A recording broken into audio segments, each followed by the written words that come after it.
Thank you for sticking with us on this final of our panels. This is Algorithmic Bias and Inclusion in Tech Research. My name is Francis Chen. I'll be moderating this panel. A brief word about my background. I'm a law professor at the University of Minnesota, instructor at Harvard Medical School in psychology, and executive director of the Center for Law, Brain, and Behavior at Mass General Hospital, and have the real pleasure of working with many at the McLean Institute for Technology and Psychiatry on the ethical and legal implications of deep phenotyping, many of the issues that were just discussed in the fireside chat and that have come up over the last 2 days of this exciting conference. It's really my great pleasure to moderate today's panel. We have a really straightforward plan. We have 4 amazing speakers who I will introduce in a moment. Each of them will speak for 12 to 15 minutes, and then we'll open it up to discussion based on your questions. So please, I think you've probably figured it out by now, but if you're new, there is a Q&A function on the EventMobi platform. You click that, you submit your questions, you can upvote other questions that you think are great, and we'll get to as many of those questions as we can in the Q&A.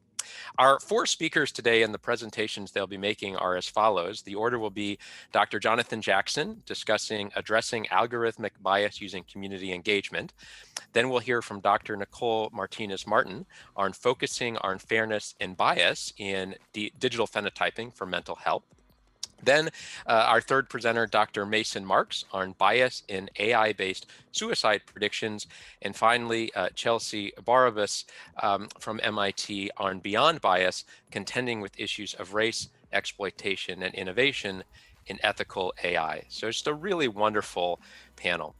Let me start by introducing our first speaker, who is Dr. Jonathan Jackson. Dr. Jackson is the director of the Community Access, Recruitment, and Engagement, that's CARE Research Center at Mass General Hospital and Harvard Medical School. CARE investigates the impact of diversity and inclusion on the quality of human subject research and leverages deep community entrenchment to build trust and overcome barriers to clinical trial participation. And his research focuses in particular on midlife and late life health disparities in clinical settings that affect underserved populations. And he also works as a cognitive neuroscientist, investigating the early detection of Alzheimer's disease, particularly in the absence of overt memory problems. He's got a wonderful bio, which you should check out, and tremendous number of leadership roles. And I want to note that I just learned he was recently awarded an NIH Pioneer Award, which, as many of you know, is a big deal and supports scientists with outstanding records of creativity pursuing new research directions to develop pioneering approaches to major challenges in biomedical, social science, and behavior research. Congratulations, Dr. Jackson, on that award, and thank you so much for being with us here today. The floor is yours. Well, thank you so much, Dr. Chen, and I'm really glad to be here. I appreciate the warm welcome. Today, I'm going to talk to you about trying to combat algorithmic bias by leveraging deep community engagement. So that is the work that I really spend a lot of my time thinking about. And I think that introducing this topic, we're going to hit on some of the hallmarks that we've heard all throughout the summit, themes that we've heard in years past.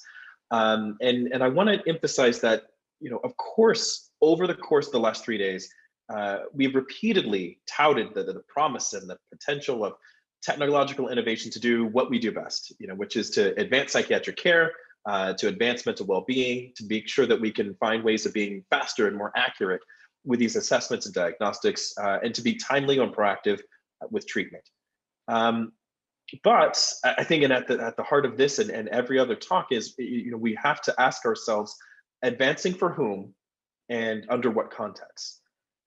We have to think proactively now, here today, with me, about the ethics and the equity of our proposed solutions. I really cannot stress enough that good intentions are as insufficient in this particular arena, in advancing equity, as they are in any other aspect of our research protocols or our care delivery. Good intentions are simply not enough.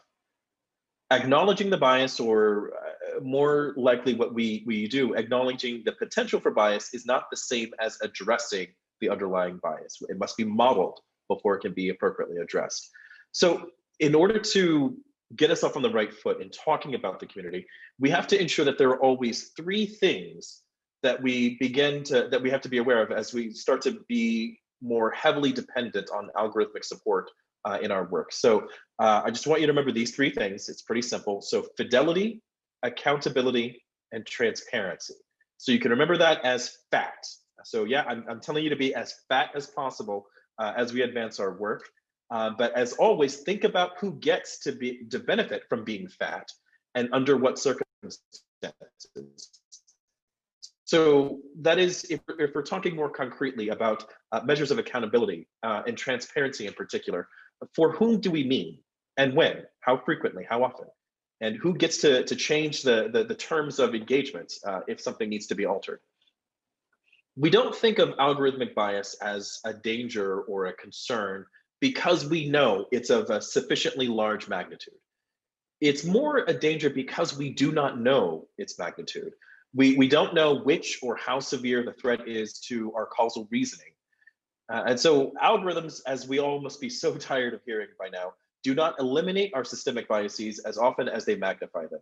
And when it comes to advancing medical research, the US in particular, the legacy that all of us are standing upon, there is a particular history of abuse, of simultaneously exploiting marginalized populations for advancement and then generations of neglect as these advances in technology benefit more privileged members of society.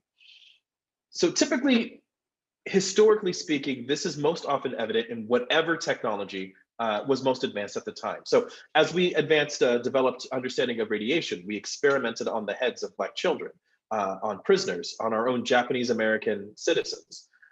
We honed our current approaches for diverse research engagement in Macon County, Alabama, in the field of Tuskegee, under the presumption of studying untreated syphilis. And yes, we have wielded psychiatric nomenclature to reinforce some of these same systems of abuse. So has anyone on this, on this webinar heard of the terms drapetomania or dysesthesia ethiopica?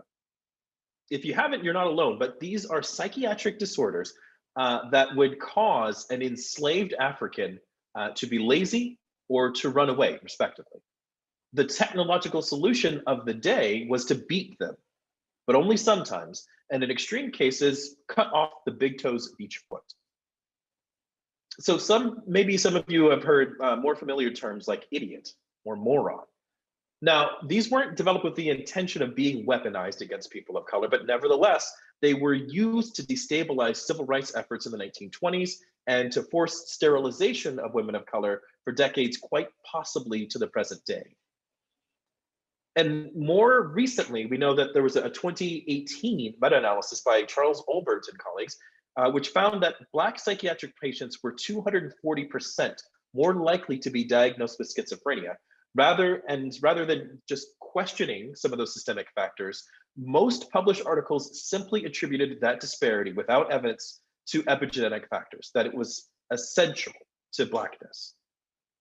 And work by Hilly Duenas and colleagues published last month shows that using current heuristics, which form the basis of our algorithms, physicians wildly miscalibrate both diagnosis and treatment in psychiatric care for people of color. So if we are to learn from our own history in developing and advancing algorithms, we have to acknowledge that the wrong kind of bias, this algorithmic bias that I'm talking about, is almost certain. We have to begin our work from the perspective that however well-intentioned we are, the odds are overwhelmingly against us in developing a bias-free instrument device algorithm. So I've been rambling for a while. I'm sure you're wondering when I'm going to get to finally talking about community engagement. I promise I'm going to get there, but I have to emphasize that we be careful not to exploit already marginalized communities. That is why I'm giving this background. You might think, okay, Jonathan, sure. All I have to do is not actively abuse people that are less privileged than me, and I will be fine. It's an easy bar to clear. But again, reemphasizing points that we've just heard, this is where the slippery slope of algorithmic bias creeps in. And we have to recognize that the road to harmful bias is paved with good intentions. So for example, we might find ourselves assuming what an optimal outcome is. or we might assume what like an optimal or a typical set of decisional stages is in seeking care. And we may be making those assumptions on behalf of entire communities that we've never considered. We might find ourselves, for example, and this is my pet peeve, we might find ourselves relying on averages and medians to simplify the computational complexity of our analyses, not realizing that measures of central tendency obscure what happened in edge cases. And unfortunately, many groups disproportionately find themselves at the edges. They're on the margins, and they become lost in the churn on the tails of distributions. So we might find ourselves training our algorithms on super high quality data sets, ones that feature data after careful medication washout or based on idealized patient journeys. And so those data sets tend not to include folks that look like me or folks that grew up with a lot of resources like I did. We choose these data sets because they have fidelity and transparency that we require, but are we doing the same for others? Are we passing that along? You know, across the published literature around algorithmic development, the calls for improving algorithms hit the same beats, bigger data sets, maybe in moving from randomized controlled trials to pragmatic clinical trials to maximize external validity, or maybe novel data collection, leveraging resources like Amazon's Mechanical Turk, or passive data collection from mobile devices. But we have to remember that our goal, at minimum, is to alleviate psychiatric illness and maybe, hopefully, improve mental well-being. As Rob Rutledge and many of his colleagues wrote last year in Current Opinion on Neurobiology, the currency of medicine is patients getting better and not model parameters. So it's always beneficial to at least double check our outcomes, our collection tools, the progression of symptoms with the people that are most likely to need it, and especially those whose voices and whose wishes and whose hopes are not otherwise captured or codified in our algorithms. We know we're going to hear from other panelists today on the problem of underreporting and undercoding. So community engagement is an excellent way to stress test the deeper logic powering our algorithms, the ones that we don't have other ways of questioning and where bias is likely to be most pernicious and least visible, even to those of you who are explicitly trying to address that bias. It's more than cleaning up our training data. It's you know, the idea of community engagement is really this perfect balance between relying on limited structured data sets that may overlook some of these health disparities and systemic biases, and it's not going too far in the direction of maybe relying on natural language processing, which with its risks of overfitting and overdimensionality. So community engagement really occupies that sweet spot that allows you to identify and address limitations without a kitchen sink approach, and it provides an opportunity to educate and develop trust, provide transparency and accountability, so that the model outputs that we're looking after, that they're appropriately contextualized and that they're attuned to community concerns. So we can use community engagement for lots of things. We can use it for needs assessment. We can use it for participatory design. We can use it for real world evidence, and we can use it to anchor our sustainable partnerships. We don't need to be exhaustive in reaching every community, but we have to be inclusive. We have to make sure that we're reaching communities that stand to benefit the most, and making sure that we prioritize for those with an overrepresentation of edge cases. So many of you may have heard of community-based participatory research, or CBPR.